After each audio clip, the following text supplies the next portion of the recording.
And here, guys, another very beautiful coupe, and in the very cool design with a black vinyl top and the yellow body. Opel Kadett B Rallye. Well, when I said before that the Opel Kadett D was the most unloved one, maybe the Opel Kadett A was even more unloved because it was only built for a short time, and it also did rust away quickly. So it's very difficult to still find an Opel Kadett A. So see this. So this here with this roof line here, like this, you can see this here. This is always the F coupe. There was also another coupe. It had some thingies here, like as a shark. And there was also a liftback version, which had a straight line here. So not all two doors are coupes. Loving the design here inside, but hardly to film. And here's the dream for every mechanic, because here's lots of space. You can even put a bigger engine into it. And here another Opel Rekord. What means another? I mean, it's the first one. Not so certain about the generation, because this is one that was driving around before of my time when I was seeing them. So back in my childhood I cannot remember to have seen them. Maybe there were some, but these were not so much into my mind. So if you're thinking this is a big car, then just remember the Admiral. The Admiral was even bigger than this. Wow, look at this. This is nice. Beautiful, guys, beautiful. And well, as you can see, the car is in design-wise, it's looking like an American car. But it is because Opel was a part of General Motors. Geil wie die Sau. Opel Senator A 24-valve dual ram system. This guy is an Opel Omega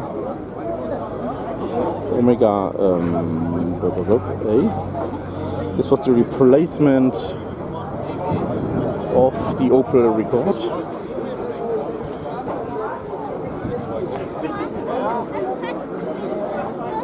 Okay, someone did change something for a wider fender flare.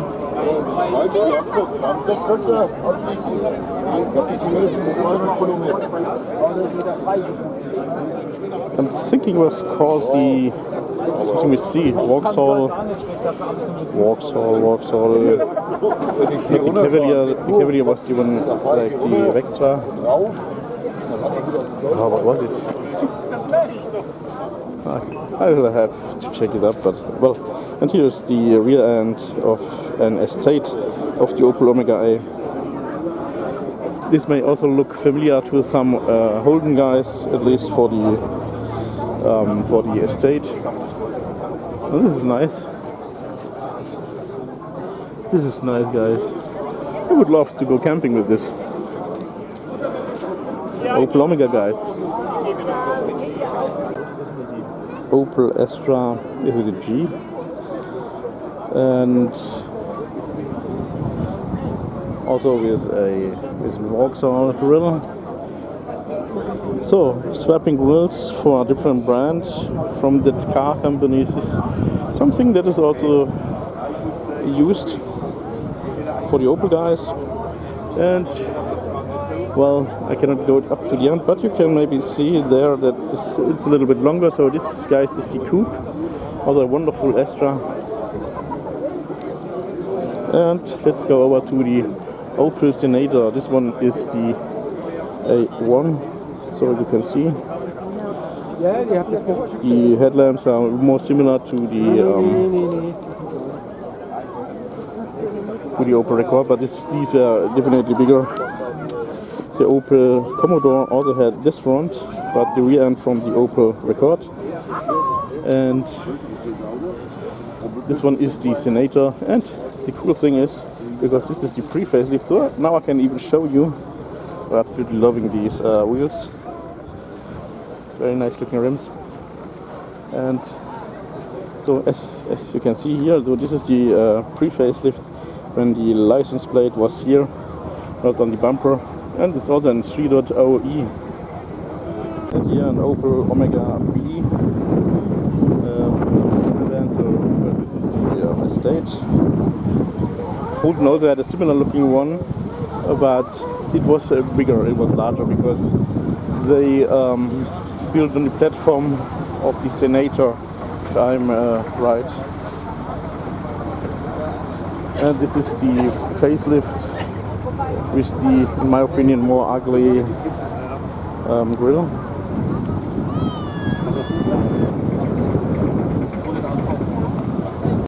And here, guys, this is an Opel Sintra. There was also, was it a Chevy? I'm not certain about that, but there was also another one made in the United States of America. And this one here was built in Germany and also in a better quality. But well, the reputation from the US version didn't kill it actually, so this was never a big success. Also in that time, these kind of these kind of minivans were very popular. Nowadays it's SUVs. And here, guys, is the sedan of the Opel Kadett C. And right beside we're having the wonderful Coupe in orange. Both are 1.2 liter engine cars, so well, but this one is a 1.2S, so this one has a little bit more power. And of course these ones here, the Coupes, are of course the most wanted from this generation. Berlinetta.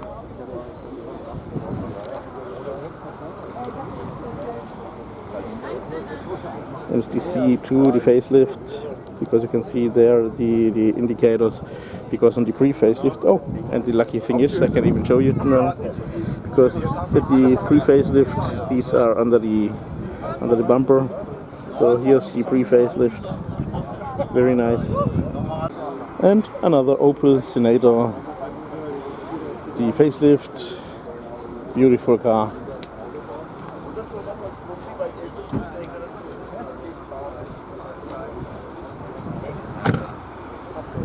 Absolutely beautiful. And there's also something for my diecast collector, guys, because I've just seen something. Take a look over here. Opel Olympia Rekord Cabrio Limousine from 1954. And there's a big one, it's a Opel Kapitän. So this was a big car. This is maybe in scale 1 to 18, I'm thinking. And the other ones are 1 to 24. With another Opel Rekord P1. Beautiful, guys.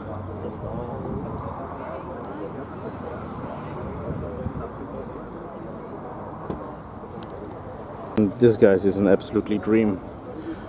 Opel Commodore GS/2.8. So it has the body of the Opel Rekord from that time, but the Opel Rekord didn't have this design line here with the black stuff here in between between the rear between the tail lights and the license plate. Take a look about this car. So this kind of body was very popular back when I was a child. So I was seeing them quite often. This car is from 1976. Oh, it's 1 year younger than I. And how much power? 140 horsepower. I see here Commodore. Not the same car as the Holden Commodore, Also there was one looking very similar, but it wasn't the Commodore, it was the Kingswood I'm thinking. So the Kingswood looked a little bit like this.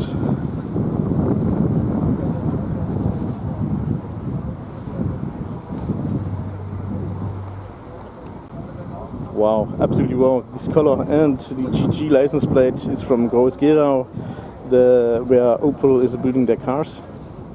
This is the Opel Astra F. The cabriolet, so the convertible, designed by, loving these ATS wheels. These are ATS Cup, if I'm not mistaken. And see here, design by Bertone. I'm absolutely loving this color.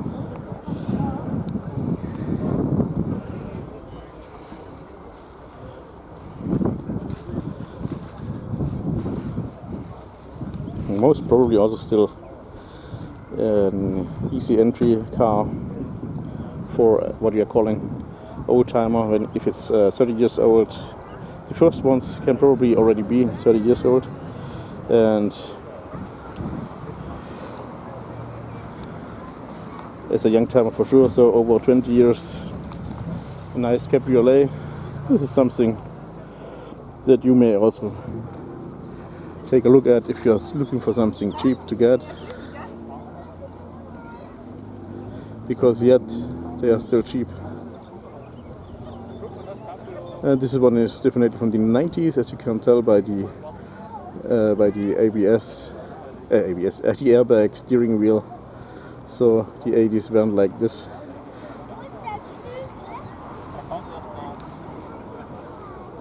Beautiful color. Opel Manta B, it's a Manta S, and it's the pre-facelift, as you can tell by the reddish plastic around the taillight, and of course the chrome bumpers. Loving this, well, we are calling it Katzentreppe, so cat stair, stair for the cats. It's also an Berlinetta.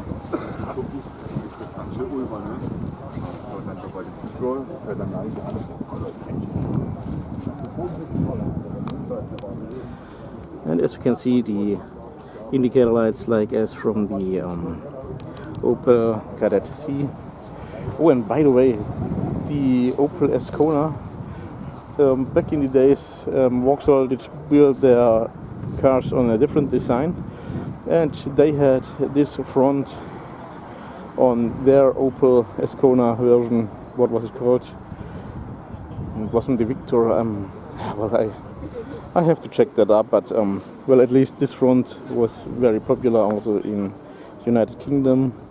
They even used this kind of front for their Kadett twin, the Vauxhall Chevette. And this guy is an Irmscher car. Irmscher is a tuner for Opel, and this one is one of the rarest Opel Corsa A models, because this one, as you can see, is a convertible or roadster, because it's a two-seater. So these are really very rare. And now we can do a little generation switch. So this here is the Opel Kadett C, the sedan, and right beside we have another Opel Kadett B, so the predecessor of the C. These ones were also still popular on the roads when I was a child. So design-wise, this was looking more like an American, but a small American, a shrinked American maybe. While the C, but well, let's take a look. So this is a nice carburetor, huh? A nice air filter, and this here was looking more European in design. Opel Kadett C2, because it's a facelift. And here again, the Irmscher Corsa Roadster. really? Ehrlich,